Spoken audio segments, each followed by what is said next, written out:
பழைய ஓய்வூதியத்தை உறுதி செய்யுங்கள். பல ஆண்டுகளா போராடுறாங்க. ஐயாவுக்கு தெரியும். நேற்று இன்னைக்கு வைக்கிற கோரிக்கை இல்ல, விருத்தாச்சலத்துல நம்ம வச்சு போராட என்னம்மா இன்னைக்கு வைக்கல, அது ரொம்ப நாளா நடக்குது. ஆனா இவங்க ஆட்சியில் இருக்கும்போது நாங்கள் வந்தால் நிறைவேற்றும் என்று வாக்குறுதி தருவதும், இவர்கள் ஆட்சியில் இருந்தால் நாங்கள் வந்து நிறைவேற்றும் என்று வாக்குறுதி தருவதும், ஆட்சிக்கு வந்து நம்மளை வீதியில தூக்கி போடுவதும் வழக்கமாக இருக்குது. இப்ப நாம என்ன செய்யணும்? வெற்றி வாக்குறுதி கொடுத்தோம் தூக்கி ஒரு தடவை வீதியில போட்டா எல்லாம் சரியாயிரும்.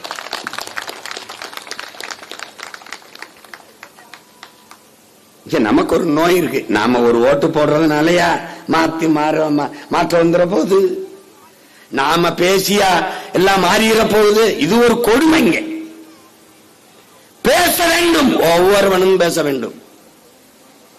பேசுவது என்பது இருப்பையும் எதிர்ப்பையும் காட்டுவதற்கான ஒரு போராட்டம் என்பதை அறிவார்ந்த பெருமக்கள் புரிஞ்சுக்கணும். நாம் பேசியா விடிய போகுது, நாம் பேசியா நடந்துற போகுது. தனிமரம் தோப்பாகாது, சரிதான். ஆனால் தனித்தனி மரங்கள் எல்லாம் சேர்ந்துதான் தோப்பாகிறது, அதுவும் சரிதான். மார்ட்டின் லூதர் கிங் சொல்றான், என்னடா 100 படிக்கட்டு இருக்கு, இப்படி பார்க்கும்போது அண்ணாந்து பார்க்கும்போது 100 படிக்கட்டு எப்படி ஏறுகிறது என்று யோசித்துக் கொண்டிருக்கிறான். அவன் சொல்றான், லூதர் கிங் அவனை பார்த்து, ஏய் நம்பிக்கையோடு முதல் படியில் ஒரு அடியை எடுத்து வை. ஒவ்வொரு படியா ஏற 100 படியும் காலு கீழே இருக்கும்ன்றான். அதுதான் கோட்பாடு. இப்படி பார்த்தா 5 படிக்கட்டு தான், அப்படின்னா 5 படிக்கட்டு ஏறிடலாம். அங்க நின்று பார்த்தா 5 படிக்கட்டு தான், இப்படி பார்த்தா 100 படிக்கட்டு. நீங்க மாறாதுன்னு நினைக்கிறீங்க. திமுக விட்டா வேற என்ன இருக்குது? வழி இருக்குதா? அதிமுக விட்டா வழி இருக்குதா? இது மாதிரி ஒரு கொடுமை. கற்றவர்கள் தான் இங்கே மற்றவர்களுக்கு வழிகாட்டணும். கற்றவர்கள் விலகிக் கொள்வதால் கயவர்கள் அதை நிறைத்து நாடு நாசமாய் கொண்டு. என் தம்பி பாலு சொன்ன மாதிரி அரசு பணியாளர்கள் தான் இந்த கேடுகட்ட கேவலங்கட்ட அதிகாரத்தை நிறுவியவர்கள். ஆபிரகாம் லிங்கன் என்ன சொல்றான்? இந்த உரிமையை வாய்த்து போராடுவதற்கு நீங்கள் தகுதி வைத்திருக்கிறீர்களா? யாராவது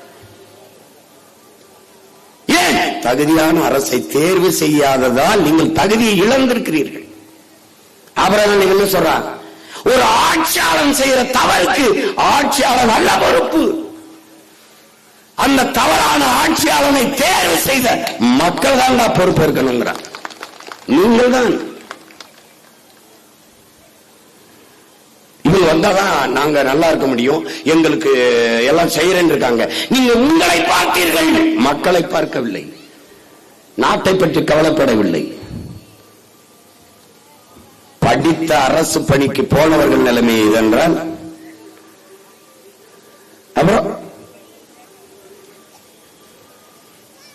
தம்பி பாலு சொன்ன மாதிரி எத்தனை காலத்துக்கு அந்த அலுவலகத்துக்கு முன்னாடி வந்து இந்த நிரந்தர பணிக்காகவும் பகுதி நேர ஆசிரியர்கள் 12,000க்கும் மேற்பட்ட ஆசிரியர் பெருமக்கள்,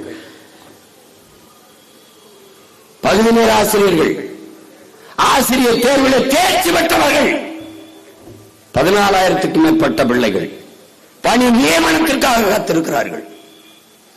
எதுவும் புரியவில்லை. உடன் பிறந்தார்களே அவர்கள் கொடுத்த வாக்குறுதிதான் நாங்கள் வந்தால் செய்வோம் என்று.